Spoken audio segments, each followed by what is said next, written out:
She had always dreamed of a life beyond the walls she meticulously cleaned every day. And then, the unbelievable happened. She won the lottery. What should have been a celebration turned into an agonizing dilemma when she discovered that her husband didn't deserve part of the prize. The pain of betrayal mingled with the fear of the unknown. However, amidst this crisis, she found a solution that would not only transform her life, but also her destiny. Imagine an ordinary afternoon in the life of Katia, a simple and hardworking woman from Vitoria, Espirito Santo. She had her rituals, among them, always setting aside a little time to place her lottery bets. It was like a weekly little dream, a silent hope that someday luck would smile upon her. Meanwhile, her husband Osmar, a dedicated electrician, spent his afternoons watching television.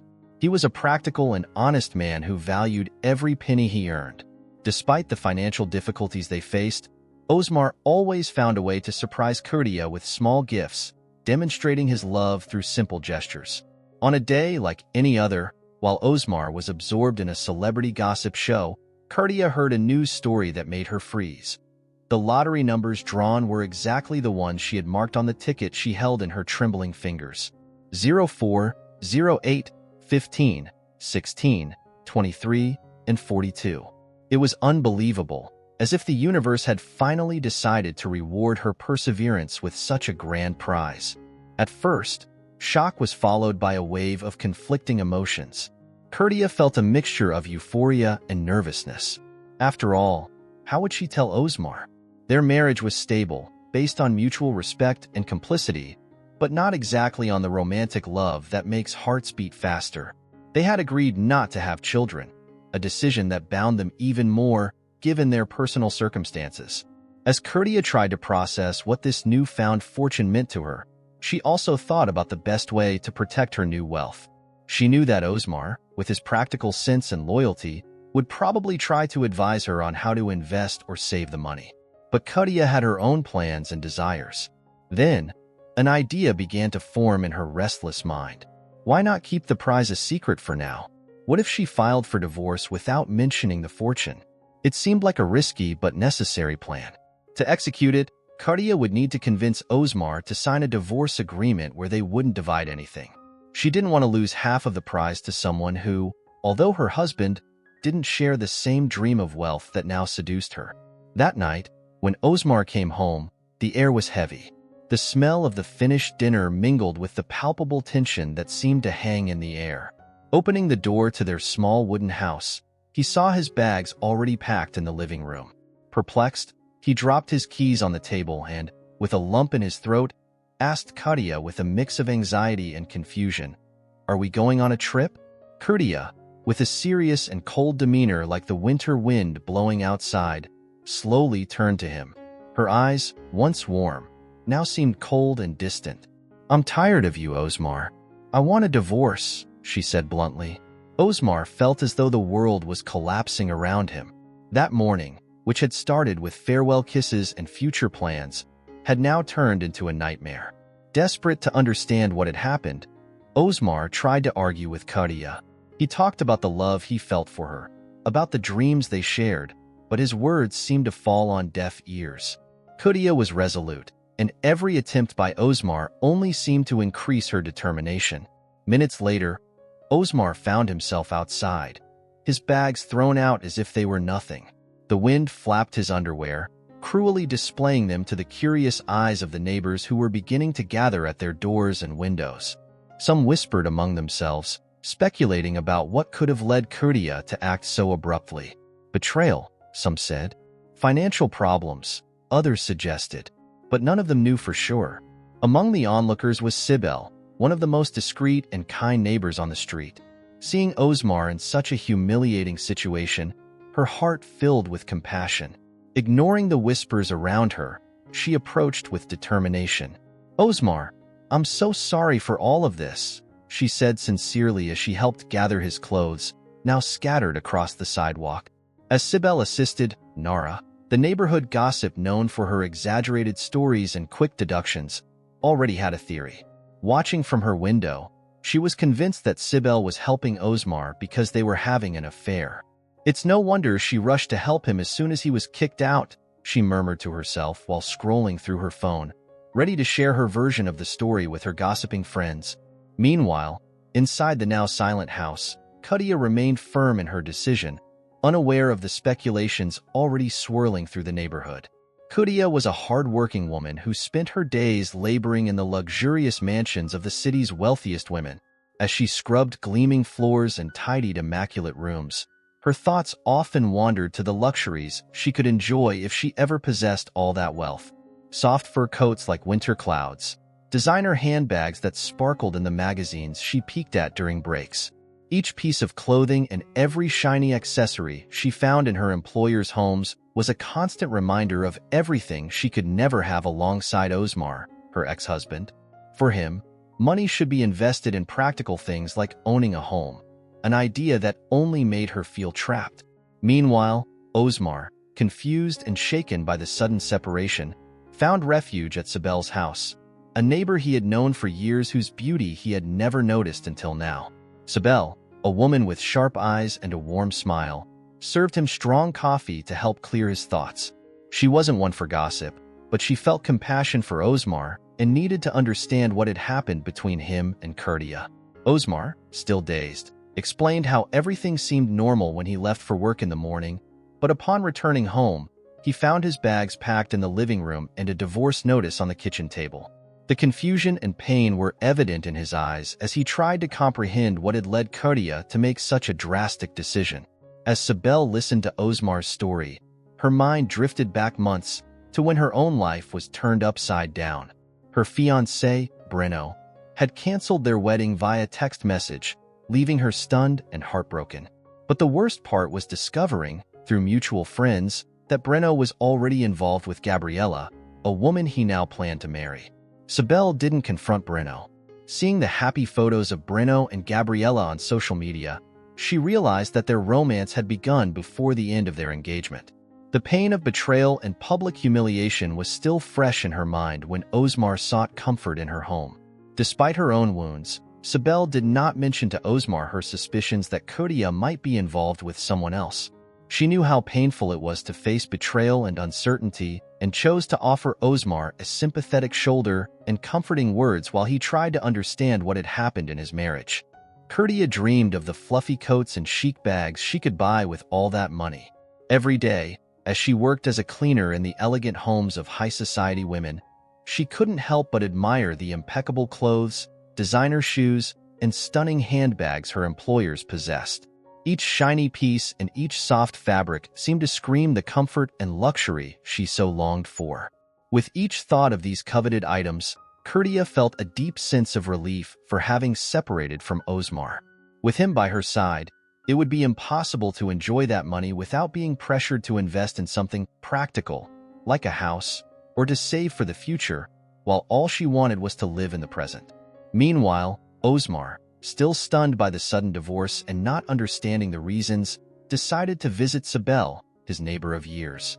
He had never noticed how beautiful she was, distracted by his loyalty and love for Cutia. Determined to wait for a reconciliation, Osmar accepted the strong coffee that Sibel offered and poured out his confusion. He recounted how he had left for work as usual that morning, thinking everything was fine between him and Cutia, only to return and find packed bags and a divorce request. The anguish and emptiness were palpable in his words, as he simply couldn't understand what had happened for Cutia to make such a drastic decision. Sibel, sensitive to Osmar's pain, shared her own story of romantic disappointment. She revealed how her then-fiancé, Breno, had abruptly ended their engagement months ago, leaving her perplexed and hurt. She fully understood the confusion and heartbreak Osmar was going through. However, she omitted the fact that Breno not only left her but also married Gabriella, a mutual friend. Sibel believed that mentioning this could deepen Osmar's pain even further, preferring to focus on providing comfort and emotional support in that difficult moment. For Osmar, it all started that hectic week. He kept thinking about recent events and even talked to Sibel about them. Did he do something wrong to his wife? Something that upset her so much? Among the moments he recalled with Sibel was that fun day at the neighborhood lottery store. Osmar explained how he and his wife loved playing the lottery. He didn't mind paying for the tickets for her, as he saw how much Kodia enjoyed it. They chose the numbers together, each with their own guesses. Osmar laughed as he said he knew they would never win the prize, but it was fun to see Kadia's joy, which resembled a child getting ice cream. As Osmar talked about the day at the lottery store, Sibel remembered seeing on TV that someone in town had won. She even imagined what it would be like if it were them, but then thought she was being too fanciful. Such things don't happen in real life. After all, when Osmar realized he had nowhere to go, Sibel offered him more than just coffee. She said he could stay at her house, sleep on the couch until he found another place. Besides being a good friend, Sibel knew how hard it was to deal with the end of such a complicated relationship. The next day, even though he hadn't slept much, Osmar went out to work. He couldn't risk losing his job. Sibel walked him to the door, asking him to come back after work, as she would have a place for him to stay.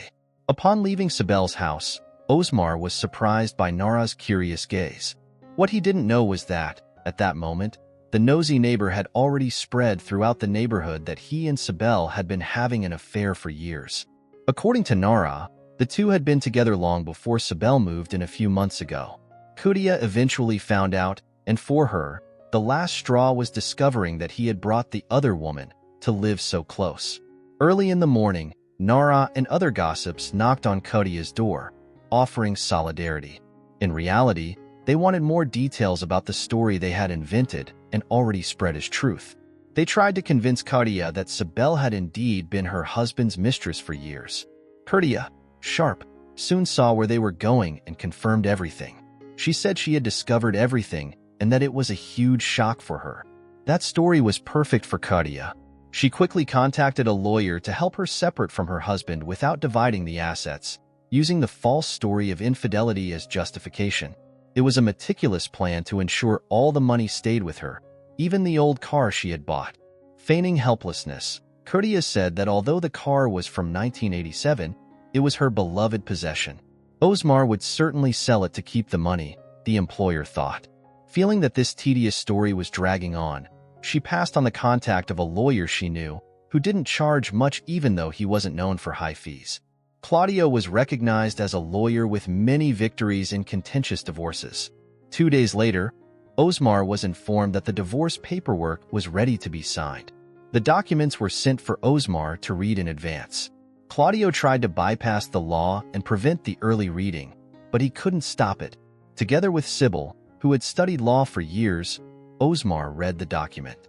The young woman, who still dreamed of becoming a lawyer one day, explained that the main clause of the document stipulated the non-dividing of assets.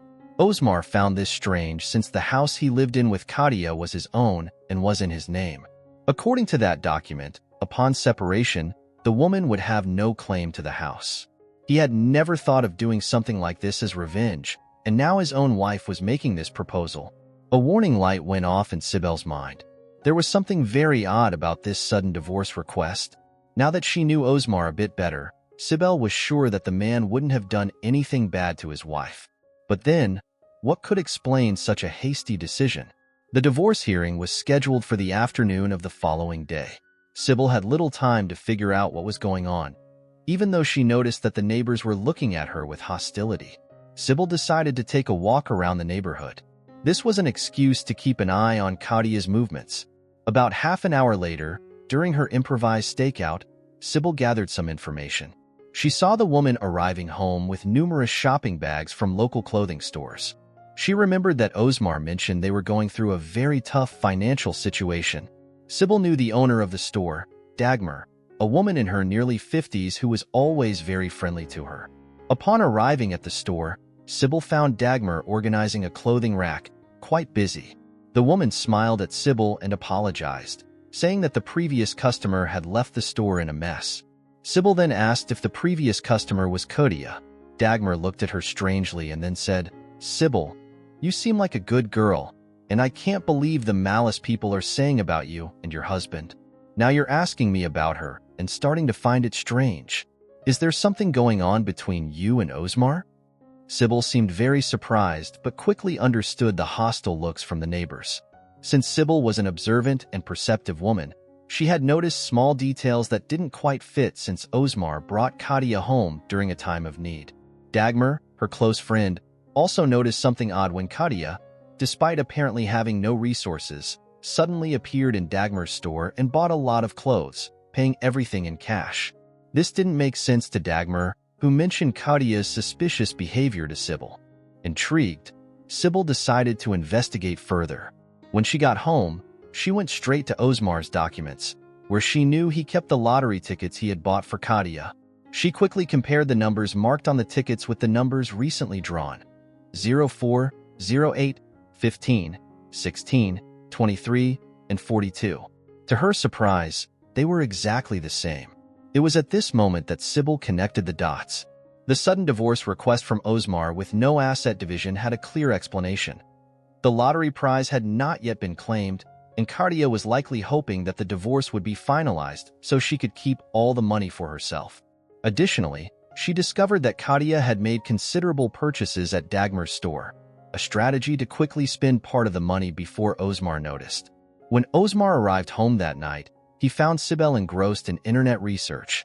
She greeted him seriously and, after a brief moment, shared all her findings with him. Osmar was stunned to realize that his wife, whom he loved and trusted, was behind such a calculated plot, but they couldn't leave things as they were. Sybil calmly explained their options. They could take the legal, but time-consuming route, which would give Katia time to spend more of the prize before anything was resolved. Alternatively, she suggested something riskier but quicker. Osmar was intrigued and asked her to explain further. She proposed that Osmar visit Katia's lawyer before signing the divorce papers. She knew Katia was eager to finalize everything quickly. With renewed determination, Osmar decided it was time to confront Katia before she could claim the lottery prize, which, after all, he had paid for. Katia was more nervous than ever. The divorce with Osmar was nearly finalized, but there was a crucial detail: getting him to sign the papers once and for all. After 20 minutes of insistence in the lawyer's office, she finally succeeded. Osmar's smile as he signed the documents was one of relief, but for Katia, it was confirmation that her plan was working. She didn't tell Osmar about the lottery ticket she had found hidden in their house. It was Sybil, her trusted friend, who helped. The day before, Sybil had ventured through the back window of the house, risking being discovered by Osmar, who always complained about the problems with that window. But Sybil managed to find the winning ticket and ensure its safety. When Osmar saw the ticket and signed the divorce papers, he had no idea he was sealing the prize's fate for himself. Katia was radiant as she left the office, quickly stopping at a hairdresser for a new haircut, mentally celebrating her future life of wealth and independence. The next day, while Katia celebrated at home, she knew she would soon have to leave the house that Osmar had put in their name. She was eager to start her new life, planning luxurious trips and stays in five-star hotels. But the next morning, Katia's physical hangover was nothing compared to the emotional shock awaiting her. When she opened the drawer next to her bed to get a painkiller, she didn't see the winning ticket. A wave of panic hit her, and she began to search frantically throughout the house. It was then that the noise outside caught her attention. As she approached the window, Katia saw a sea of journalists gathered in front of Sybil's house. Osmar was there, holding a huge check. The camera flashes reflected in his stunned eyes as he smiled at the cameras, his new millionaire status evident in every gesture. For Katia, that moment felt like a punch to the stomach. Her meticulously crafted plan to secure her fortune had turned against her. She could never have predicted losing the winning ticket so close to the finish line, or that Osmar, now with the prize in hand, would be the center of attention while she faced the emptiness of a house she was about to lose. It was a sunny and exciting morning, the day of the big lottery prize ceremony. Osmar, a middle-aged man with a serene smile, was at the center of attention, agreeing to be filmed while holding the winning ticket. He had a subtle plan in mind, a lesson not only for the viewers but especially for Katia, his ex-wife. As the spotlight shone on him, Katia, disheveled and still in pajamas, burst onto the scene, visibly stunned with a mixed expression of shock and anger. The woman moved directly toward the cameras, ignoring the reporters around her, and began shouting that the prize belonged to her. Her voice echoed through the space, a mixture of desperation and indignation. The reporters, always on the lookout for drama and emotional stories, saw an intriguing plot unfolding. The lottery representative, a man in a flawless suit and thin-rimmed glasses, took the floor with calm professionalism. He explained, with the precision of someone dealing with numbers and luck every day, that Osmar not only possessed the winning ticket but also presented the payment receipt for the bet, all in his name. There was no room for legal doubt.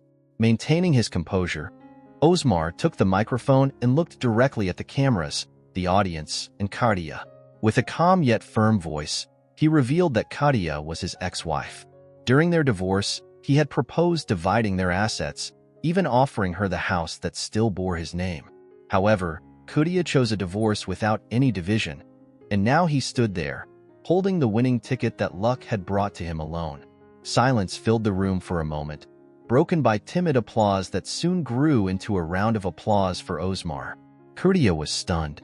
In a matter of minutes, she found herself stripped of a great fortune, left only with an old house that Osmar, ironically, had generously offered during their divorce. As she processed the devastating turn of her luck, Katia noticed something backstage. See, her intriguing neighbor, observing the scene with an enigmatic smile. That's when it all clicked. C had orchestrated the entire situation to expose Katia in front of the cameras, revealing her greed and short-sightedness about the consequences of her choices. In a fit of rage and despair, Katia lunged towards C, triggering an unexpected physical confrontation. Reporters captured every moment, documenting the intense struggle between the two women. To Katia's surprise, her neighbor proved stronger than she appeared, using her Pilates skills to immobilize her. Seeing his ex-wife's confusion and distress, Osmar intervened to separate them.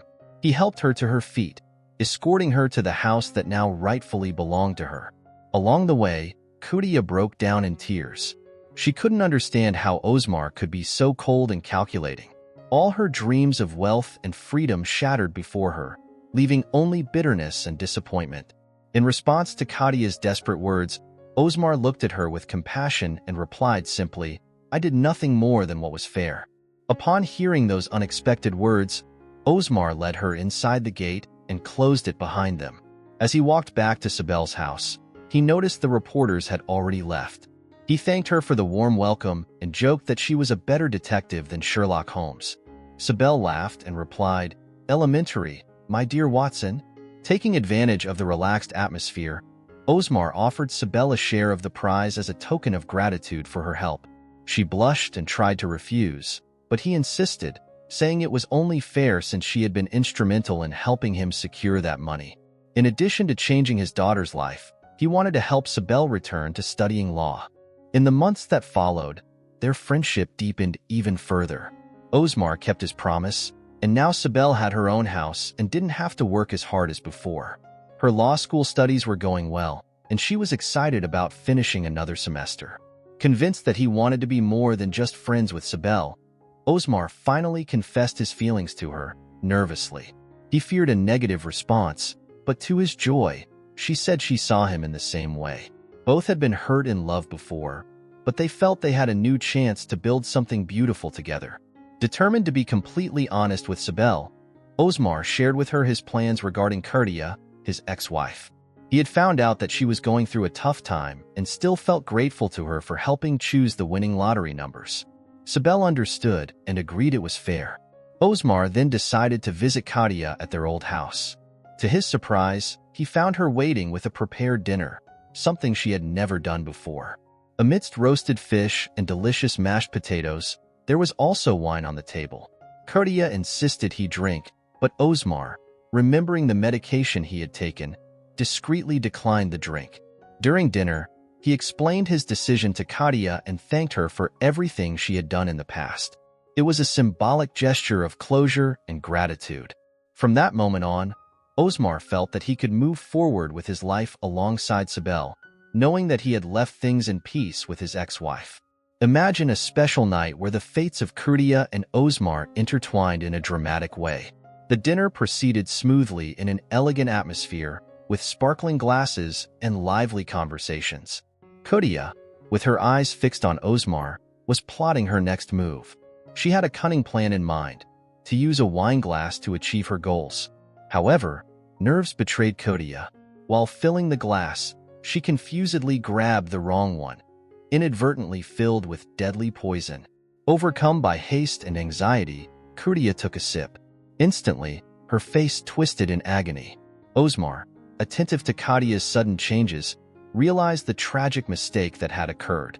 In a frenzy of despair, Osmar acted quickly. He called an ambulance while struggling to stay calm. The doctors arrived in time to perform a crucial intervention, saving Kodia's life by a thread.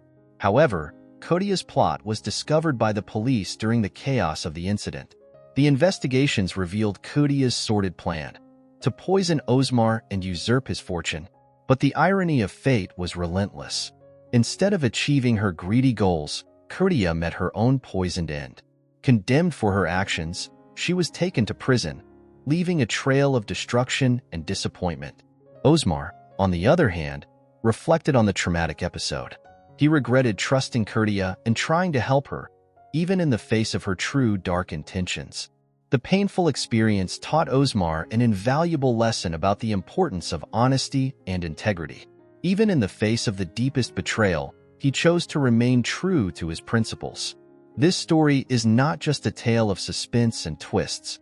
It is a powerful reminder of how values like honesty and compassion can be fundamental, no matter how difficult the situation. The lives of Osmar and Kodia crossed at a moment of crucial choices, revealing both the fragility and strength of human character. If you enjoyed this story full of intense emotions and deep lessons, don't forget to like and subscribe to the channel. Every story shared is a new exciting journey we hope to explore with you. Leave your comment about what you thought and share your ideas for future stories. Until the next adventure,